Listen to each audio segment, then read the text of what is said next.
வணக்கம்.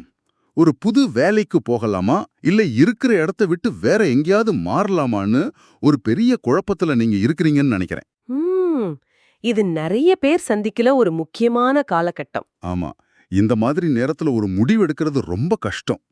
இதுக்கு ஒரு வழிகாட்டுதலுக்காக நீங்க பைபிள்ல யாத்ராகமம் 28:1 வசனத்தை எங்க கூட பகிர்ந்திருக்கீங்க. ஆமா, வாங்க, இந்த ஒரு சின்ன வசனத்துக்குள்ள உங்க கேள்விக்கான பதில் எப்படி ஒளிஞ்சிருக்குன்னு கொஞ்சம் ஆழமா பார்க்கலாம். கண்டிப்பா. அந்த வசனம் என்ன சொல்லுதுன்னா, நீ எனக்கு ஆசாரிய ஊழியம் செய்யும்படி உன் சகோதரனாகிய ஆரோனியும் இஸ்ரவேல் புத்திரரிலிருந்து பிரித்து உன்னிடத்தில் வரப்பண்ணு. ஓகே. இது மோசேக்கு கொடுக்கப்பட்ட ஒரு கட்டளை. ஆனா இதுல இன்னைக்கு இருக்கிற உங்க சூழ்நிலைக்கான 3 முக்கியமான வழிகாட்டுதல்கள் இருக்கு. சரி, அதை ஒன்னொன்னா பிரிச்சு பார்க்கலாம். எனக்கு முதல்ல கண்ணுல பட்ட வார்த்தை பிரித்து எடு. ம் ஒரு பெரிய குழப்பத்துக்கு ஒருத்தர் மட்டும் தனியா கூப்பிடுறது, இது இது கேட்கவே கொஞ்சம் பயமா இல்லையா? எல்லாரையும் விட்டுட்டு தனியா போற மாதிரி ஒரு உணர்வு வருமே. நீங்க சொல்றது கரெக்ட். அந்த உணர்வு வர்றது இயல்புதான். ஆனா இங்க பிரித்து எடுப்பதுங்கிறது தனிமைப்படுத்துறதுக்காக இல்ல. அப்போ எதுக்காக? ஒரு ஸ்பெஷலான ஒரு முக்கியமான நோக்கத்துக்காக தேர்ந்தெடுக்கப்படுறத காட்டுது. யோசிச்சு பாருங்க, ஒரு கம்பெனில 100 பேர் வேலை செய்றாங்க. சரி. அதுல இருந்து உங்கள மட்டும் ஒரு முக்கியமான ப்ராஜெக்ட்டுக்காக தனியா கூப்பிடுறாங்க. அப்ப உங்க நிலை என்ன? ம் ஸ்பெஷலா ஃபீல் பண்ணுவேன். அதேதான். நீங்க கூட்டத்துல ஒருத்தரா இல்ல, ஒரு குறிப்பிட்ட பொறுப்புக்காக தேர்ந்தெடுக்கப்பட்டவரா மாறுறீங்க. இது ஒரு அடையாள மாற்றம். ஆஹா, அப்படியா பார்க்கணுமா? சரி, அப்படி பிரிச்சு எடுத்ததுக்கு அப்புறம் அடுத்த வார்த்தை உன்னிடத்தில் வரப்பண்ணு. இதுதான் எனக்கு ரொம்ப பிடிச்சிருக்கு. ஆமா, இதுல ஒரு நெருக்கமான உணர்வு தெரியுது. இது வெறும் ஒரு புது ஆபீஸ்க்கோ வீட்டுக்கோ போறதை விட ஹ. ஒரு பெரிய விஷயமா தோணுது. சூப்பரா கவனிச்சிங்க. இதுதான் விஷயமே. இந்த மாற்றம் வெறும் சம்பளத்துக்காகவோ பதவி உயர்வுக்காகவோ இல்ல. ஓகே. அது உங்கள ஒரு உயர்ந்த அழைப்புக்கு, அதாவது உங்க காலிங்க்கு இன்னும் பக்கத்துல கூட்டிட்டு போகுதுன்னு அர்த்தம். வாவ். நீங்க போக போற அந்த புது இடம் உங்கள அந்த தெய்வீக நோக்கத்துக்கு அருகில கொண்டு சேர்க்கிற ஒரு கருவி. அது ஒரு இடமாற்றம் மட்டும் இல்ல, ஒரு உறவு மாற்றம். வாவ், உறவு மாற்றம். இது நல்லா இருக்கு.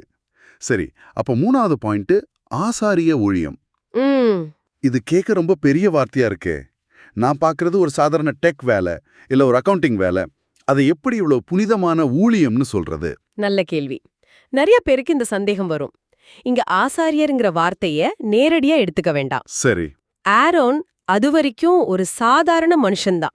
ஆனா இந்த அழைப்புக்கு அப்புறம் அவர் ஒரு பெரிய பொறுப்பும் அதிகாரமும் உள்ள ஆசாரியாரா மாறுறார். ஓ, ஒரு நிலை உயர்வு. அதே மாதிரிதான் இந்த மாற்றம் உங்க தகுதியில ஒரு அப்கிரேட கொண்டு வரும்.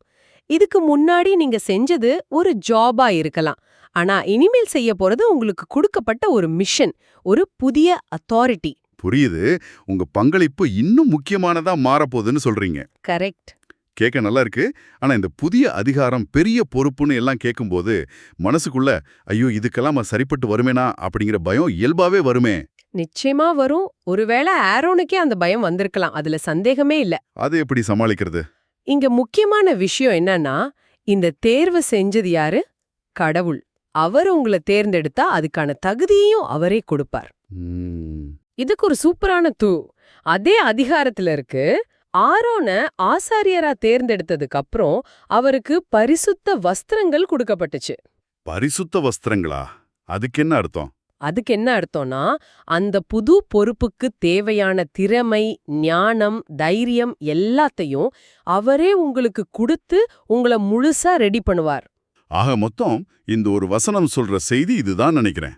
நீங்க யோசிச்சுட்டு இருக்கிற இந்த மாற்றம் வெறும் ஒரு ஜம்ப் இல்ல, அது ஒரு எலிவேஷன், ஒரு உயர்வு. ஆமா, உங்களை தனிப்பட்ட ஒரு நோக்கத்துக்காக பிரிச்செடுத்து ஒரு நெருக்கமான உறவுக்குள்ள கொண்டு வந்து ஒரு புதிய அதிகாரத்தோட ஒரு பெரிய பொறுப்பை கொடுக்கறாங்க. மிகச்சரியா சொன்னீங்க. இது ஒரு முழுமையான உருமாற்றம். வெறும் வேலை மாறுறதில்ல, நீங்களே மாறுறீங்க. அப்போ இந்த உரையாடலோட இறுதியில உங்ககிட்ட ஒரு கேள்வியை விட்டுட்டு போறோம். சொல்லுங்க. இந்த மாற்றத்திற்கு நான் தகுதியானவனா அப்படின்னு உங்களுக்குள்ள நீங்க கேட்டுக்கிறதுக்கு பதிலா, இந்த புதிய தெய்வீக பணிக்கு என்னை தயார்படுத்த எனக்கு என்ன மாதிரியான புதிய பரிசுத்த வஸ்திரங்கள் கொடுக்கப்பட போகுது அப்படின்னு சிந்திச்சு பார்த்தா இப்படி இருக்கும்.